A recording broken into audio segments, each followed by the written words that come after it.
Barcelona have sacked coach Ernesto Valverde and replaced him with former Real Betis coach Quique Setien. Valverde, 55, helped the club to 2 successive La Liga titles and they lead on goal difference this season.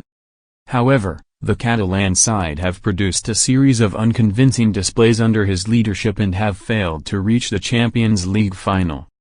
Setien, 61, led Betis to their highest finish since 2005 and to the Copa del Rey semis before leaving in May. He has agreed to a 2.5-year deal and will be presented to the media at 13:30 GMT on Tuesday. In a statement, Barca said they had reached an agreement with Valverde to terminate his contract and thanked him for his professionalism, his commitment, his dedication and his always positive treatment towards all that make up the Barca family.